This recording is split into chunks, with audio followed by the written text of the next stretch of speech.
আলিপুর চিড়িয়াখানার একটি উল্লেখযোগ্য কর্মসূচি হল প্যান্থেরা শঙ্কর কর্মসূচি। 1970 এর দশকে আলিপুর চিড়িয়াখানা বাঘ ও সিংহের ক্রস ব্রিডিং ঘটিয়ে টাইগন ও লিটিগন জাতীয় শঙ্কর প্রাণীর প্রজনন ঘটিয়ে বিজ্ঞানী সমাজের দৃষ্টি আকর্ষণ করেছিল। রয়্যাল বেঙ্গল টাইগার ও আফ্রিকান লায়নের ক্রস ব্রিডিং এর ফলে আলিপুর চিড়িয়াখানায় 1971 সালে রুদ্রাণী নামের একটি ও 1973 সালে রঞ্জিনী নামের একটি মোট 2টি টাইগনের জন্ম হয়েছিল।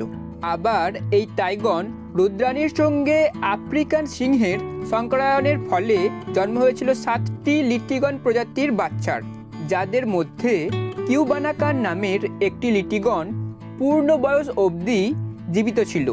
কিউবানাকান ছিল 5.5 ফুট লম্বা, 11.5 ফুট চওড়া ও প্রায় 800 পাউন্ডেরও বেশি ওজনযুক্ত।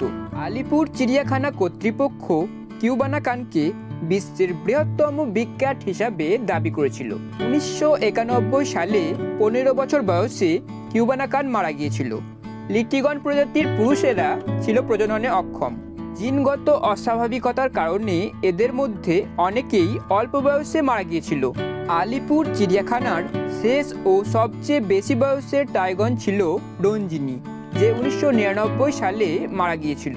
World Wide Fund for Nature Alipur চিড়িয়াখানার এই ক্রস ব্রিডিং এর বিরুদ্ধে আন্দোলন শুরু করলে ভারত সরকার 1985 সালে নতুন আইন পাস করে আলিপুর চিড়িয়াখানায় ক্রস ব্রিডিং বন্ধ করে দিয়েছিল।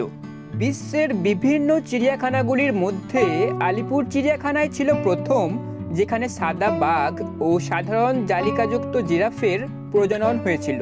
যদিও এখানে সফলভাবে কিছু মেগাফাউনা প্রজনন করেছিল, তবে বিরল প্রজাতির প্রজননের হার খুব বেশি সফল হয়নি উদ্যোগ ও তহবিলের অভাবের কারণে।